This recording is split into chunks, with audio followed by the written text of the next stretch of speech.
this Karma. I think that would make sense. It would give them the ability to contest the lane much more heavily. I like this look more than the one with the Alistar. Of course, the downside is they are very low on engage now. You know, you're more kind of reliant on fishing for ease with the Lillia to set up with a sleep. You know, look for ultimate there. Obviously, of course, you have the root from Senna. You have a gold card from the TF, but these are not, you know, super easy, reliable engages to go on.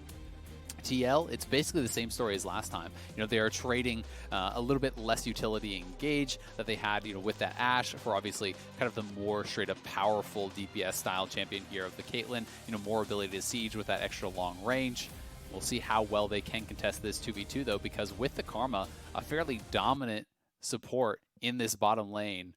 You know, will they get locked under their turret? Kind of similar to what happened to the Caitlyn last game. Because if you can take this Senna Karma and pin CoreJJ and Tactical under their tower, you can remove a lot of the power of that Caitlyn, a lot of the sieging potential, the ability to pick up plates in the early stages. So it is an interesting look. And, you know, they have TF to play to a side lane towards the Lillia perhaps. They have Senna with a cross-map ulti to throw in shields in case of any sort of 1v1s there also.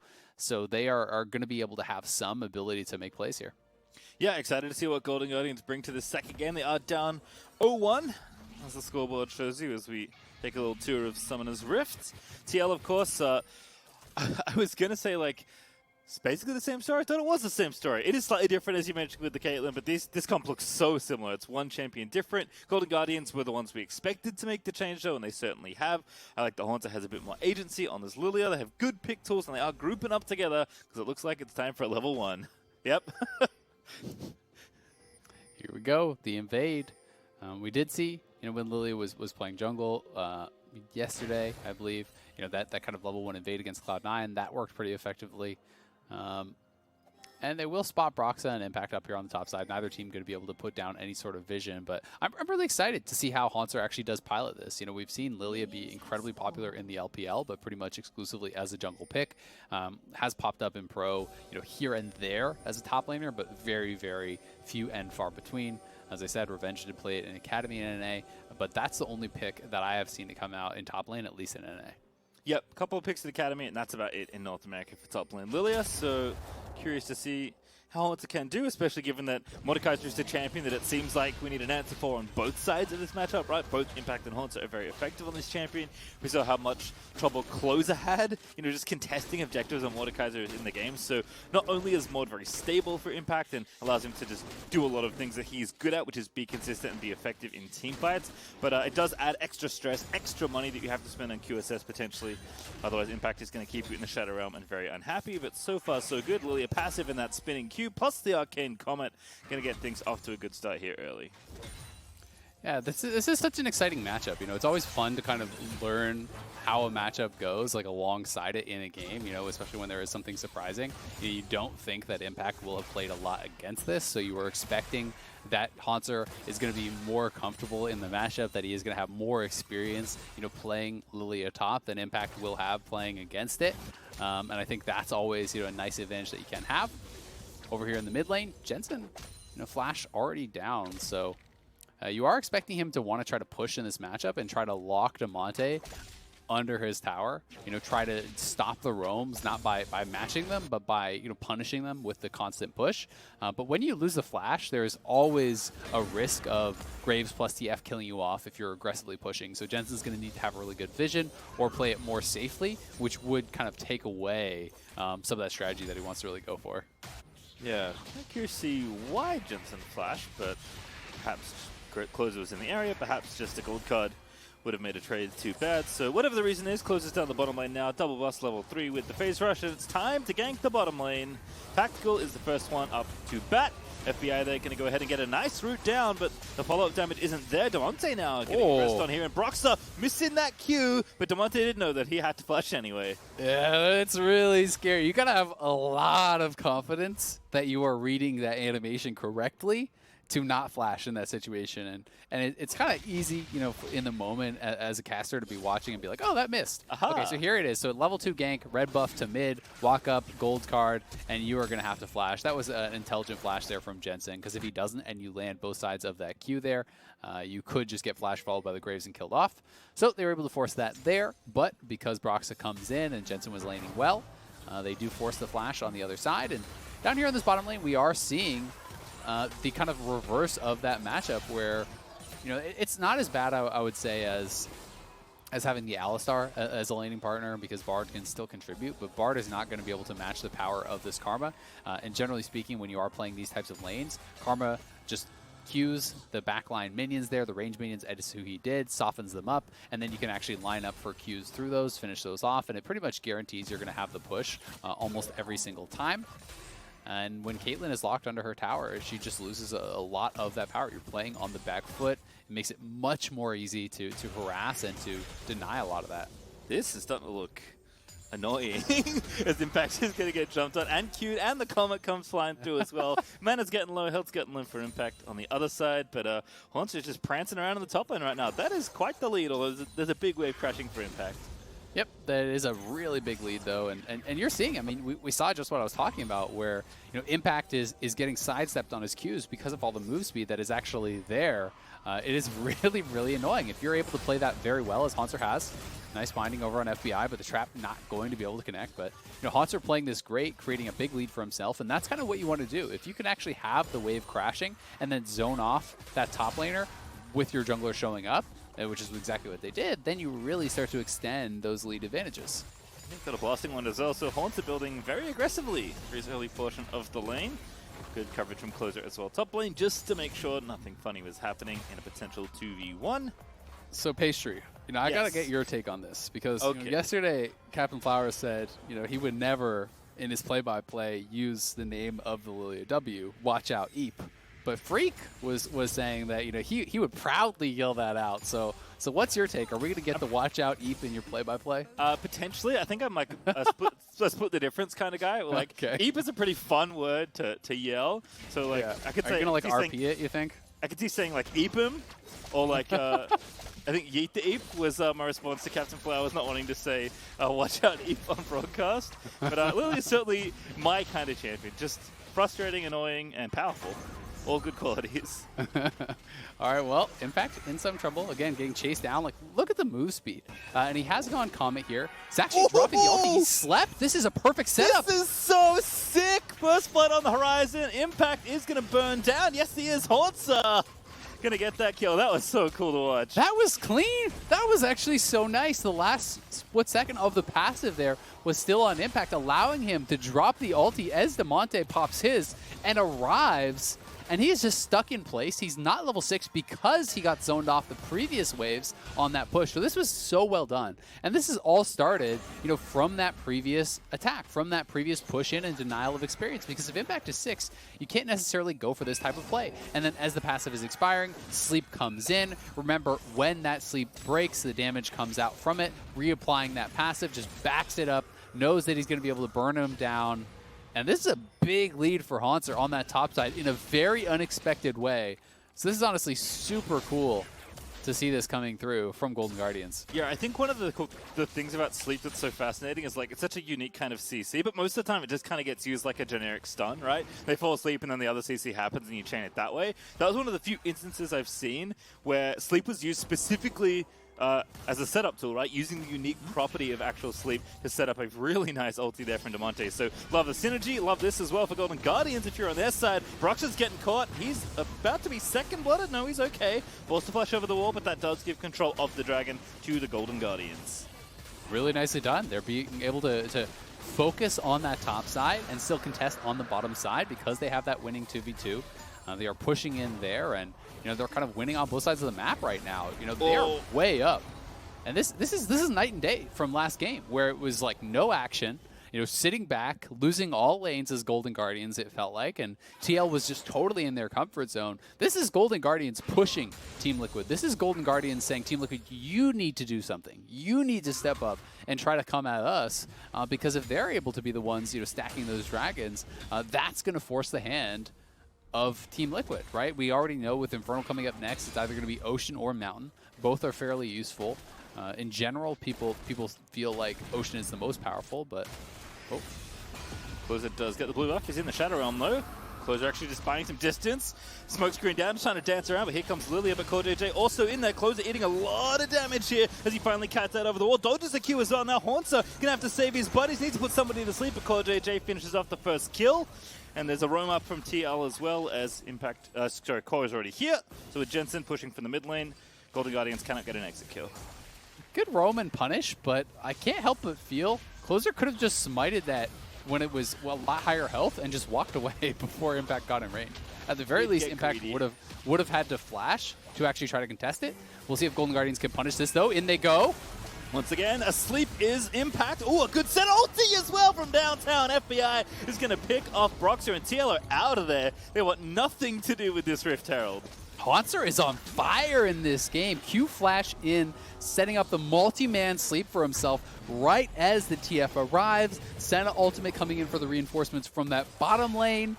This is their plan in action here. So despite the mistake from CoreJJ giving over a free kill, they're still able to grab a kill back, take away that Rift Herald. They're over 2,000 gold ahead. Nice sidestep there from FBI, and they've got the Rift Herald to boot, so they can actually extend this lead even further.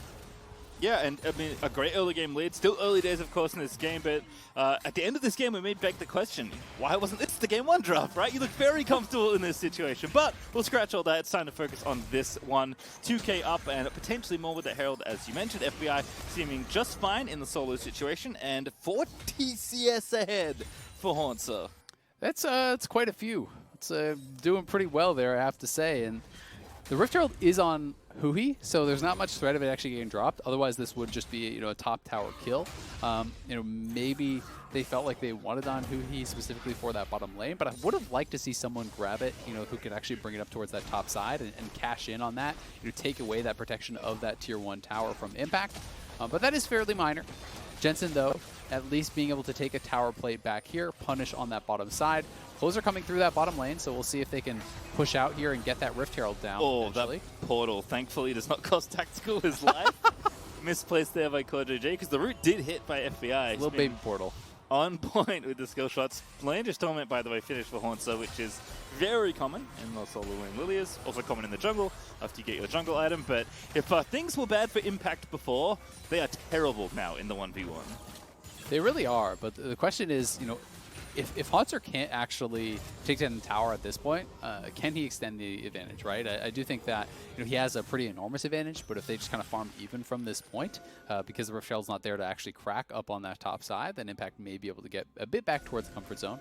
I'm also really interested to see where Hauntzer is going to take us from here. I've seen a lot of different variations of Lillia in the solo lanes. I've seen Leandry's into essentially full tank. I've seen Leandry's Rylai's into tank. I've seen full AP. So Hauntzer's take on it will be interesting.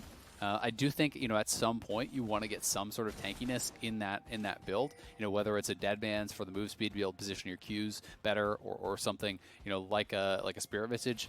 Both can work, but because of the nature of the champion, you're relatively squishy, and you have to throw yourself into the middle, and that puts you at risk. Hauntzer going to have to dash out of there. Broxah going to find that Q. Help is on the way, but not soon enough. Hauntzer is going to be clawed back and not killed. No, I take it back. Broxah with the red smite is able to take him out. Yeah, the burn barely getting Hauntzer there. The sleep was nice to try to get out. Honestly, pretty close. If he took a little bit less damage there, he could have escaped potentially. But Broxah able to finish him off just before Closer can arrive with the peel. So a nice roam there from CoreJJ. Him and Broxah being able to group up to get something done. Very important that they do limit this lead because it was getting pretty big. Ooh, Damonte going to get sped in there for a gold card, but Jensen setting up the soldier to dash back to, didn't dash back in time, so it's an empowered Q for his trouble, but just some poke there and nothing else following. But Golden Guardians trying to wrest control of this dragon area once again. They are onto the Infernal. And that's why that poke matters, right? Because Jensen, does have to use those health potions, so he's not going to be in a terrible spot, but they are trying to poke him out to dissuade any sort of a take. May be down to the smite here. Yep, steal incoming, not given though, is Damonte going to find Broxah in the back of the pits. Huhi getting jumped on. Broxah going to flash out over the wall, but Impact's put Huhi in the Shadow Realm, so he's going to have to kite it out for a long time, and he just doesn't have that at all, as Tactical's going to take him out once he pops out of the realm. So Golden Guardians, they do get the dragon, but it does cost them their support. honestly not a big deal. It's a pretty small price to pay. Agreed. I mean, you're giving over the karma, but you got teleport off of Impact, you got the dragon, you got flash off of Broxah.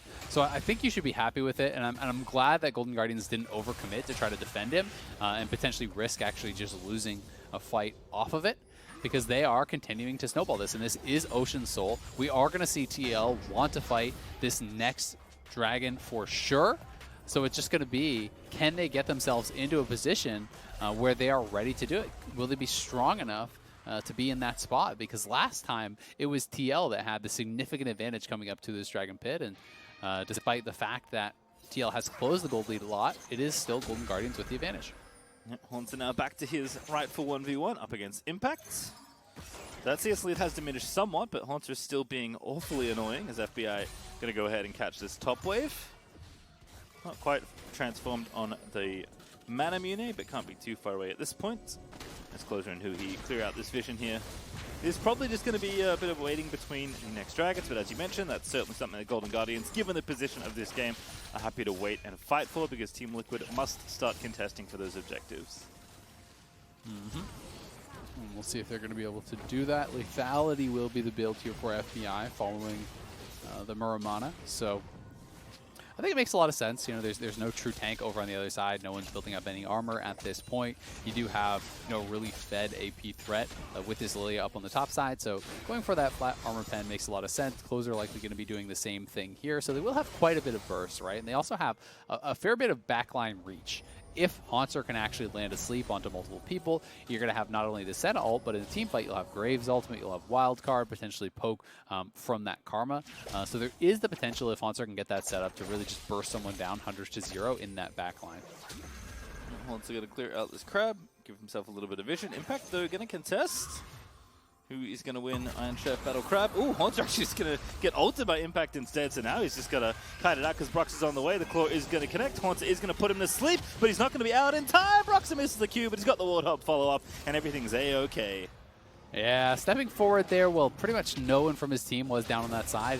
Was pretty greedy from Hauntzer.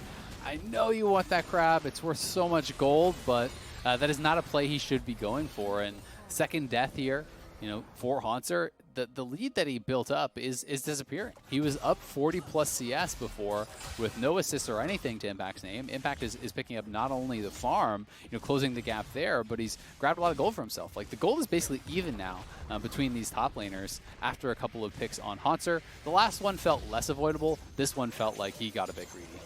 Yeah, I think so, as Hauntzer does TP back to the lane as well, so doesn't want to let Impact take too many shots on the tower. Also, the second Rift Child has been taken by Golden Guardians, but the first one was used top, I think either because they had the setup or the timer was low, and then Hauntzer died before he could actually collect the plate gold. So still first tower on the board as well for a bit of bonus money, but Golden Guardian's going to have to try and get better use out of the Rift Child. We've already seen one go to waste due to Hauntzer getting picked off by a nice roam from Core and Broxah, and of course CoreJJ already demonstrated his ability to temper fate the tower with the Rift Child up. So Golden Guardians, despite getting the objective, struggling to make use of it thanks to how pesky CoreJJ is being. And the gold lead is slipping further and further away. They're only up a couple hundred gold now. You know, this was a couple thousand gold at 9 minutes. It was like over 2,000 gold, which was a pretty huge lead at that point in the game. But traditionally, Golden Guardians have had an incredible early game and really struggled in the mid game. And we're kind of, you know, entering that point where TL is just making better decisions on the map. They're moving around better. They're better coordinated. And as a result, they are extending farm leads in some areas, closing gaps in others. And, you know, really just kind of gotten so much more out of the last 8-9 minutes or so. A lot of it will come down to this next Dragon fight, though. So important for Golden Guardians to hang on to that lead. But TL looking for another pick here on Hauntzer, and he's in a spot he might just get killed. Q's going to land, kick back happens. Impact with a very big hammer coming down. The double sleep is enough for now. But Hauntzer, where's he going to run to? Oh, that was cute as hell. Queuing around trying to dance. He's got to avoid a lot of skill shots, but he can't avoid them all. It's Broxah as he pops out, so he gets the kill. 3 picks now on Hauntzer in those side lanes. The last 2 pretty close together. Likely means that is going to be TL taking away the Dragon, which is such a big deal. CoreJJ denies the Rift Herald charge. They won't even get anything from that. I mean, what did they expect? They dropped it right with him there. I'm pretty sure they had knowledge that the Bard was in the area. And now Damonte may get picked here by Jensen. Ooh, caught shopping. Not a good time. Damonte is going to be forced to flash here. Jensen, by the way, is the one to get the first tower. Thanks to that Rift Herald. Close though, he's flashing. He's going to try and make something happen on the Broxah. But Broxah is going to burn the Summoner and get out of there. And now Impact closing in. The rest of Golden Guardians here. They're going to lock up Impact, but he's pretty tanky at this stage of the game. The Senna heals are continuing to happen as Closer finally takes on Impact, and FBI and huhi are going to be the ones to try and save this mid-game. Is going to miss. Shields were so big there on Closer. He got the Empowered, the Mantra shield from the Karma, plus the Senna ultimate shield at the same time. The Senna heal comes through, so TL just underestimating the protection that they had there, and that was a fight that they were looking to take. Impact didn't have his ultimate, so they just fight their way out of it. And Golden Guardians, despite getting picked, they're the ones who actually end up getting the dragon because TL did not make a quick move towards that pit. So pretty good play there from Golden Guardians, but also a mistake from TL to not just try to force the issue right on spawn when they did have that 5v4 advantage. Yes, Jensen was on the top side, but he had teleport, so they could have just pushed that and eliminated that quick soul stacking potential that Golden Guardians has, because they are now 4.5 minutes away from a potential Ocean Soul. Yep, and that is the snowball that Golden Guardians will be looking to sew up this game. Second item also done for FBI now, and it is Edge of Night, wanting some protection from Bard most particularly, but plenty of good reasons to buy the more defensive lethality item. And Transform should be underway, not quite there yet, but can't imagine it's too far off given how long he's had that item. Tactical has caught up in CS after that laning phase, so it's been kind of just vacuuming up farm in the mid lane, but we've seen the power of the utility between these two champions on the Golden Guardian side, and if fights continue to go like that, Closer can be super powered with his aggressive build as well through these team fights. Golden Guardian's going to have a much better time trying to take over a game from Team Liquid, which is honestly just a challenge in and of itself. Liquid, again, makes so few mistakes that I would say it's less about Golden Guardians being not that good at converting their leads, because I think that has not been as true in the back half of their season, but Team Liquid are just such a hard team to open up. Yeah, exactly. They've been really actually difficult to crack, and they are ahead in gold despite everything that has been going on. You know, it's mostly down to that dragon takes that Golden Guardians can have to do. Oh, knocked out that Edge of Night, and he does force the flash. Yep, FBI forced to get out of there, so couldn't quite sidestep it. Very well placed, as expected by CoreJJ. Golden Guardians will continue this 2v2 push of the mid lane. Everyone wants to knock down the mid outer tower. Golden Guardians are the closest by a lot, but have to be careful not to get picked off in the process. Closer also going to take the blue buff to switch to his top lane, but CoreJJ has something to say about that. He's going to get some vision, and Closer's going to go ahead and escort the buff to safety. Yeah, so we'll be able to secure that for themselves. TL setting up around that Baron pit. We'll see if they're going to be looking for any sort of aggressive plays towards it like they did last game. They do have the Azir, so they have the potential to look for that, but would be risky, and Tactical may be getting caught out. Here comes Damonte, wrong side, but the portal is going to keep him safe. That does open up enough space to take down mid-tower at least, but Tactical does find the safety of his teammates. Golden Guardians are going to try and knock the last few orders into this tower. And Damonte, with the Lich Bane completed alongside that 10-stack Rod of Ages, is going to be enough, but he's now caught by Impact. Pops the Ghost, gets put into the Death Realm, and doesn't have all that many places to ghost around to. He's going to try and stay near his teammates. Impact wants him dead. Damonte going to get pulled back. No, it misses, and now the turn could happen here. Hauntzer also joining in the fight. The Senna ulti is real nice through most of Team Liquid, and Epip, just misses. Impact actually is going to go drowsy, but they don't have the follow-up. Looks like he got woken up by a stray spell that came through for Golden Guardians, so no picks forthcoming, as Golden Guardians do counterpunch well. Alright, well, Golden Guardians going to go ahead and clear out this crab because it is time to set up for that next dragon. They took the mid-outer. They've got a little bit more space to work with in the central section of the map. A minute 30 until that dragon is up. And that's what it's going to come down to. It's just going to be all about this next potential fight. TL have gotten themselves to a position where they will be able to fight for this. They're going to be strong looking for this next dragon, and you know, they have the 2 items on Azir. They should be able to likely finish their second item here on Tactical on this Caitlyn. And it's just going to be up to execution. Who's going to be able to get to the area first? The lead in that top lane for Hauntzer is largely gone. And Hauntzer is just going to have to try to be able to find that good setup with the sleep. You know, we saw that executed a couple times early on in the game. We'll see if he can find any sort of picks with it, you know, coming up potentially for this dragon fight. Has gone a bit more aggressive with his build, though, as you mentioned. There seems to be lots of different ways you can take Lillia as a champion. He is going for kind of a classic combination, Rylai's plus Liandry's, so going to be a lot about utility and damage over time. and setting up long fights where he can chase people down with the extra move speed from the Q. Certainly would love to see a cool setup Lillia fight. We've seen a lot of good uses of her pick tools in combination with TF, but I am looking for a 5-man Q into 5-man sleep, which is ambitious, but certainly effective if you can land it. That is the dream, the literal dream. They all fall asleep as TL trying to get traction around this Dragon Pit because they know they need to take this Dragon ASAP. Golden Guardians, so trying to wiggle their way in through mid lane. Damonte is also escorting some minions to the top side, so getting that pressure happening there as well. The Dragon is spawning in 3 seconds. TL, though, will be first the objective if they want it. Yeah, they have that inside track, but Golden Guardians do have a mid lane push, but they've got no minions alive right now. TL was able to thin that out, so TL is just going to go straight onto this. It may come down if they're going to rush it to a straight up steal, but they have Mordekaiser, so Closer will just get ulted out.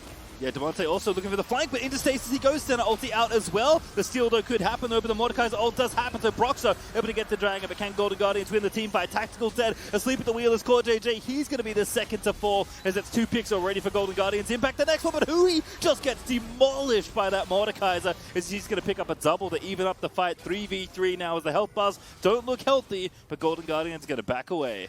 Nicely done by TL. They managed to kill off that Dragon, preventing Golden Guardians from actually getting that soul. And Vision was so critical in the final moments of that fight. Both Jensen and Impact were incredibly low in that tri-brush, but they didn't have any sort of ward. They didn't have any way to get in. So the initial fight here is started off by Damonte. He goes in with the ultimate. They know they needed to force because the Dragon was getting low. And Closer, instead, is actually the one trying to burst this down.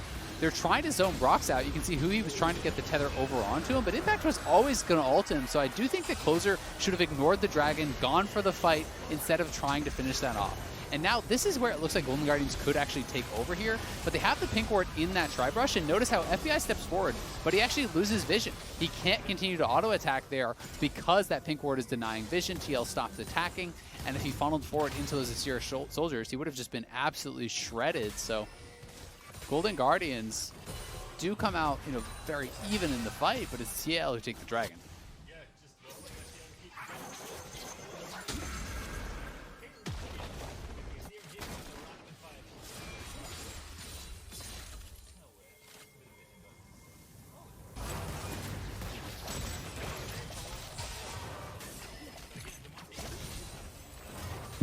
We'll be looking to use that ult on cooldown. Apologies, as I am back, I believe. I can hear you, so hopefully hello. Here. I believe I am. But Damonte with the rapid fire cannon was looking for the pick, didn't find it though in the mid lane. Yeah, so not able to get that, but he did go for that rapid fire third, as you said.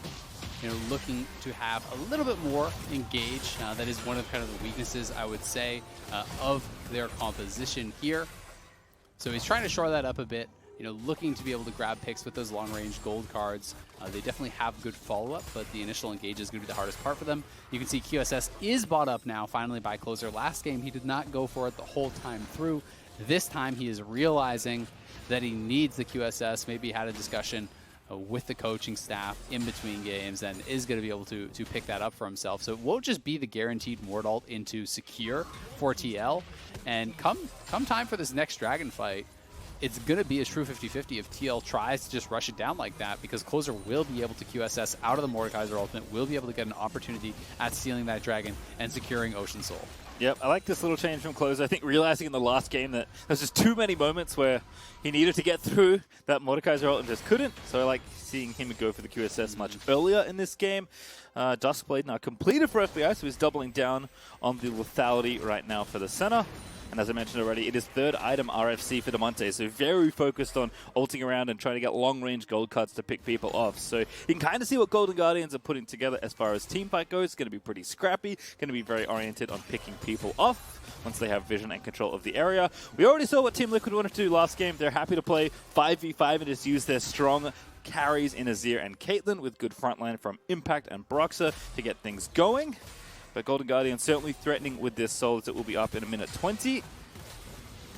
Just need to find the right angle. It's been close for Golden Guardians, but it's not been quite enough to tip the game, far enough in their favor that it feels like they're a few steps away from winning. This game's still staying very tense at 28 minutes. It is incredibly close, and honestly, I don't even think that Ocean Soul guarantees them the win in this game because, you know, they are a lot of really squishy champions, and there's still the potential that TL can burst people down, and you know, if you get burst down really, really quickly, Ocean Soul doesn't really have time to kind of do its job to really be very, very effective. It's mostly like incredibly effective on tanks because you can't just one-shot them, so they're always going to get use out of it.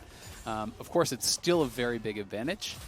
So they will be trying to look for that and increase their chances. But the game pretty much dead even at this point. Golden Guardians trying to play more towards these side lanes. They do have the Lich Bane as well as all the attack speed here from that rapid fire. So Damonte is shredding through these towers pretty darn quick.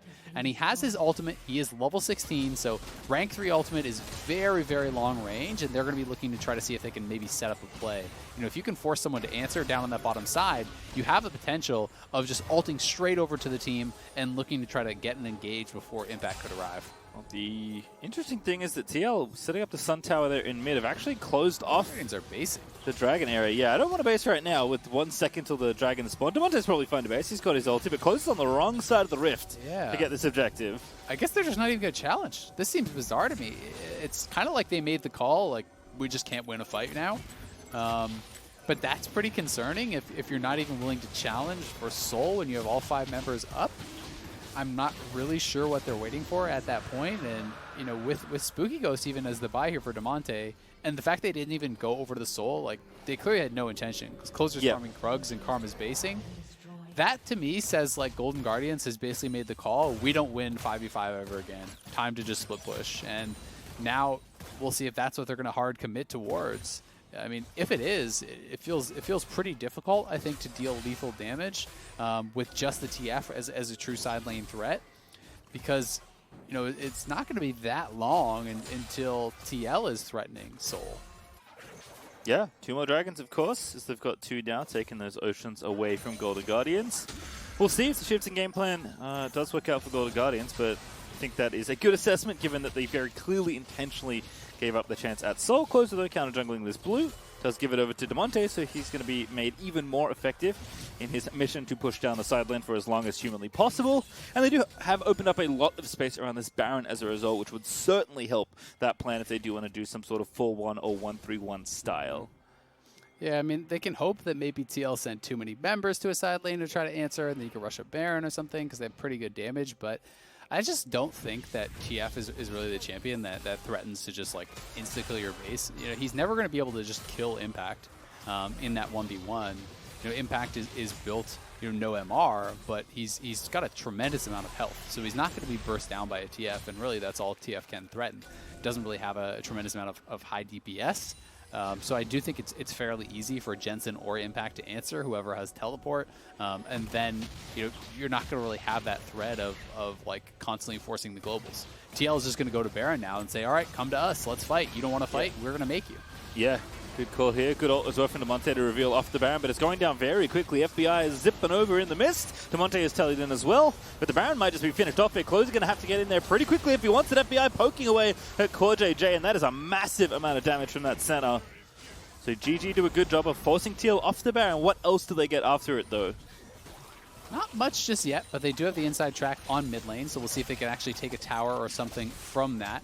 Lillia also has quite good poke, you know, at this point in the game. You know, just throwing out the swirl seeds or E constantly around that Baron can be fairly annoying. Wild cards obviously over the wall there too, so, you know, TL, it would have been very risky for them to stay on that Baron and try to just 50-50 it.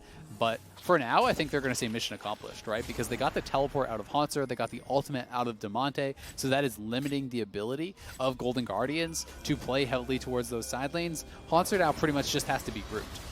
Ooh, and Jensen with the attempt, but Closer going to flash on out of there as Hauntzer maybe going to put Azir to sleep here if they do want to get the counter kill, but just going to spin around, do a pretty good amount of poke damage actually. Golden Guardians won't commit to anything here with all the rest of TL except for Impact all grouped together. Again, it is a lot about playing these side lanes, being annoying, poking people down as Hauntzer chucks those E's over towards Team Liquid.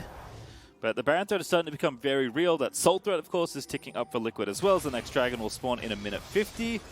Senna is strong. Graves also decently strong as well.